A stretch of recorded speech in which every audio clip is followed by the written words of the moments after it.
We don't normally move and second. Okay. No. Okay, we'll get there. Item 7, affixing the common seal on page 9. We normally do. Do we? That's the minutes from the last meeting. We normally do. It's very difficult to hear. I don't know whether there's something wrong with the microphone. They're having trouble hearing here. I'll turn off that one down there. We'll turn the fan off. We do normally move and second the minor items. I can't. No, we don't. Struggling with that. Okay, let's move on to item 7. Fixing the common seal. Page 9. Any questions in regard to that range of sales and other discussions there?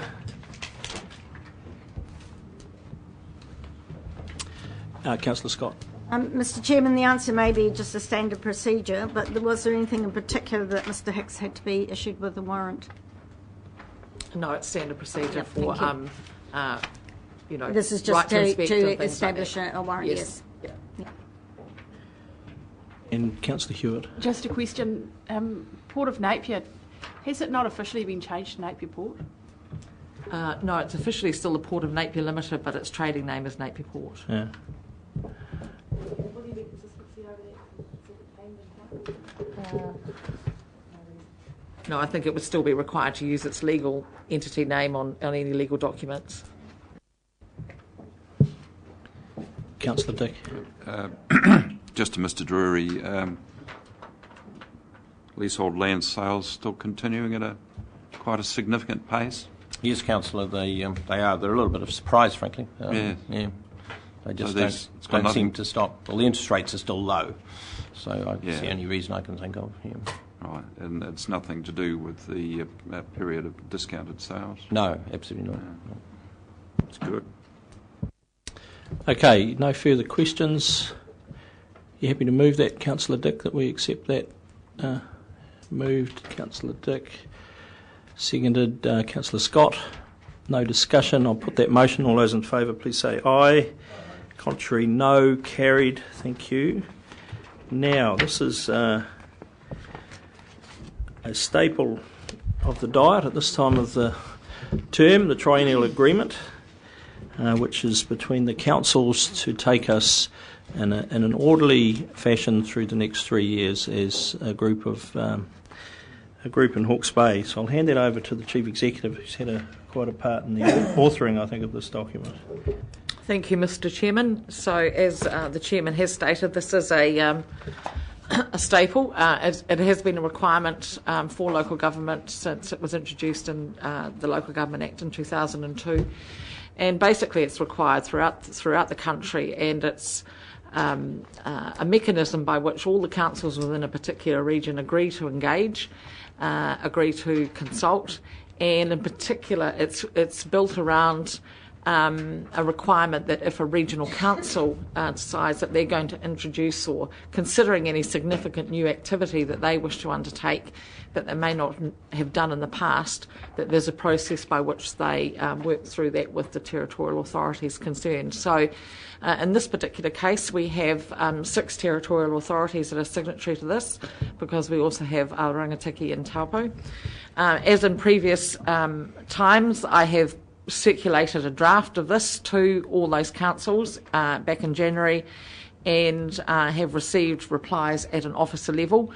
There's been some minor changes, and there's also been some changes that have been brought about by changes to the legislation since the last Triennial Agreement was adopted around principally the purpose of local government. So some updating of the wording to reflect that. I've incorporated the changes that have come back from those other councils as well. Each of us is required to present them to our respective councils by the 1st of March. And what I'm proposing here is that if any of them come back with any further changes as a result of them going to their councils that don't materially affect the content, that I'd be delegated the ability to be able to make those changes. But other than that, that you approve this as the Triennial Agreement for the 2013-16 triennium. And I'm happy to take questions on the content. Councillor Scott. Mr. Chairman, under Section 8, what is missing from this, and I'm not sure just how to handle it, because this is under the Local Government Act, a inter-council agreement. However, the regional policy statement is actually now sits within the Joint Planning Committee. And I don't know whether it should be a footnote or whether it should just be an explanatory note at 8. But I think that some reference to this council's terms of reference with the Joint Planning Committee and their responsibility for planning governance needs to be in that agreement. I'm more than happy to include that as an explanatory note, an advisory note, or a footnote, one of those. But yeah, that's a good point. I think all the councils are aware of the Regional Planning Committee, but to actually have it formally, it needs to be on record, because it's not just a simple inter-council decision over planning things. It is actually involves another governance body. Thank you. Thank you, Councillor Behrman. Yeah, thanks, Chair. Item 7 in the agreement, significant new activities proposed by HBRC. I'm interested to know how that works. For instance, the RWSS would be a significant new activity. Do we discuss this with the other territorial authorities at the point where we're proposing to do this, or at the point where we are definitely going to go ahead, or what's the process? Under the legislation, the RWSS is not a significant new activity. The way that this has been, I'm trying to think of a good example of what would be, but I suppose the only one I can think of, and it would apply outside our region, is if, for example, well, in the case of Wellington Regional Council, Greater Wellington as they're called, they undertake water supply, which is to the urban authorities, which is quite different from most other councils. And let's assume that they hadn't done that in the past and decided to do it. That's a significant. It's a function that would otherwise be undertaken by a territorial authority. Is really what's meant by that. So the idea would be that the regional council would have to work through this process, and as part of the drawing up of their analysis of whether or not they'd undertake that particular activity.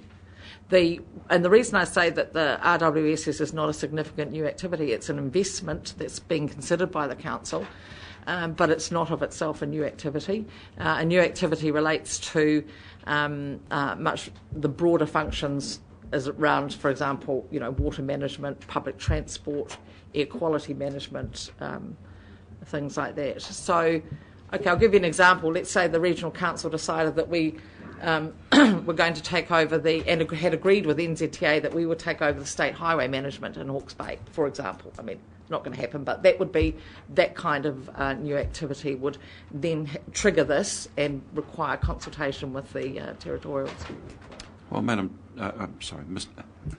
Chairman, Madam CEO, I'm not even sure whether that's a good example, because in fact the operation of the state highways is not a present function of the territorial local authorities, and this is only triggered when effectively the regional council wants to take on something that is already a responsibility of a territorial authority.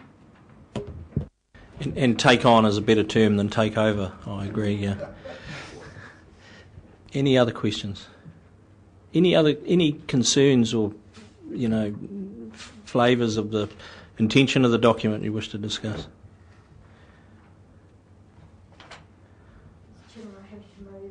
Happy to move. No further questions. Happy to move, Councillor Scott. Seconded by Councillor Pipe. You wish to speak? Mr. Chairman, this it's a bit of a formula that we go through, but it is actually an agreement to work together with no surprises.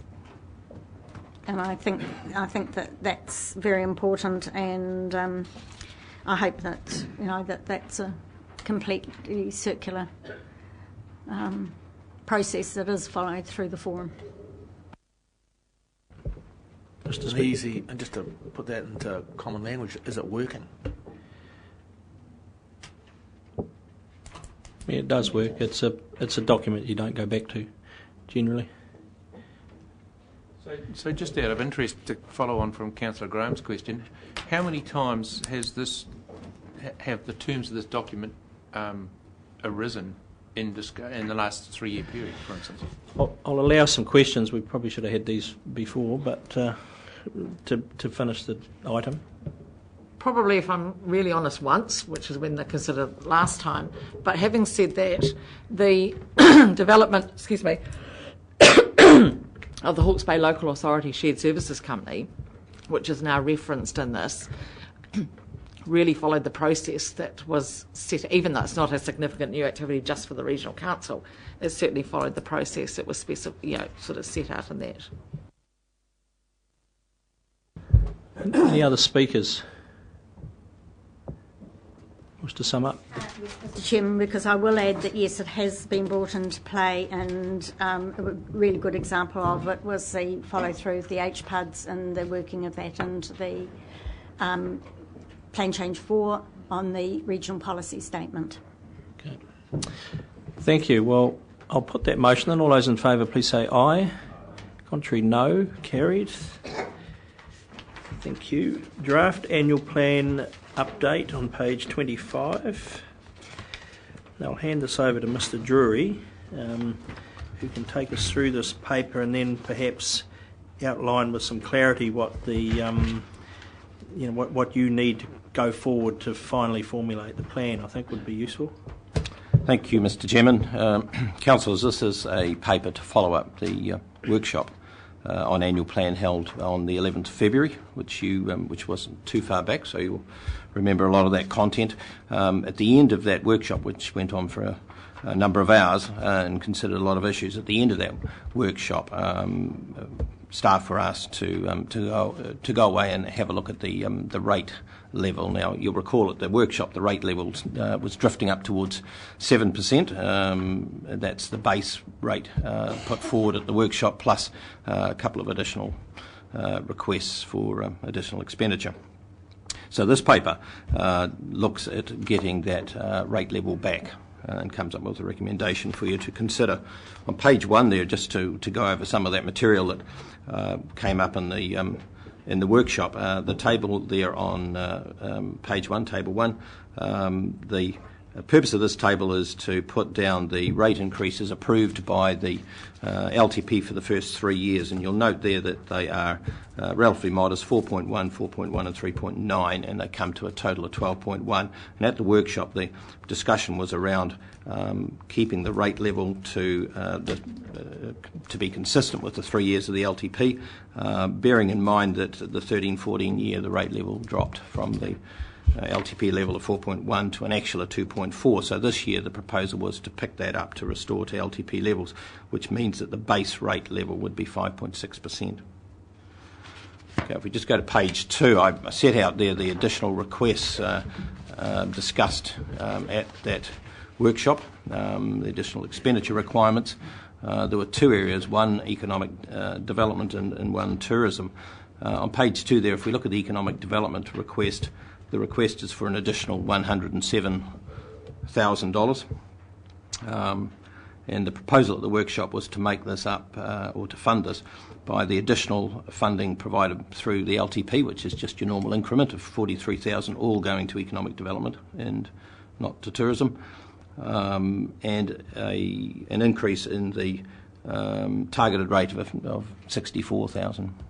This paper states that the requested funds of $31,000 for a new program in Maori agribusiness could be funded by another project in council. So we've said, well, we will find another fund for that and thus reduce the pressure on the rates. So the rate impact has come back a bit.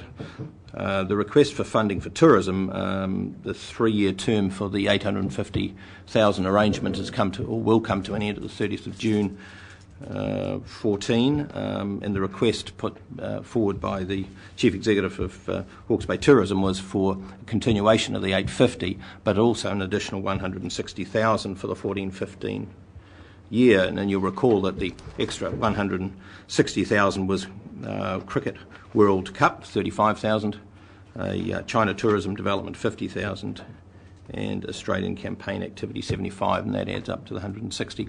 This paper proposes that Council renew for a further year with Hawke's Bay Tourism at the level, the current level of 850,000, and renegotiations for any increased funding take place as part of the LTP, so the tourism would come in line with the LTP cycle, and perhaps Council would consider at that time a 3-year contract at a revised level.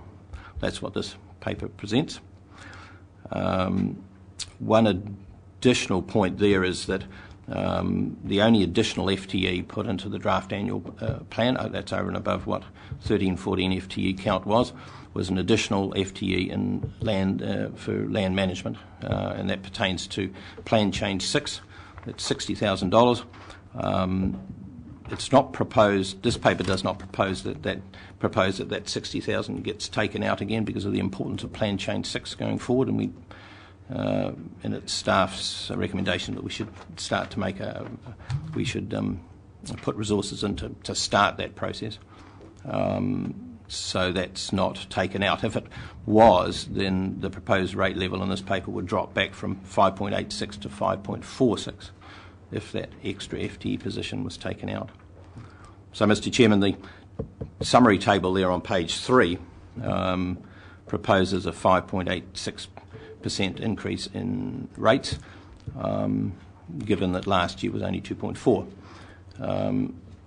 And following up from your points, Mr. Chairman, that it is important to get a figure for rates today because it needs to be fed into the financial model, and we have 3 weeks to come up with the full annual plan to present to you on in draft form on the 26th of March. So there's a lot of work to be done. So we need a decision on rates one way or the other. So, Mr. Chairman, there is the background.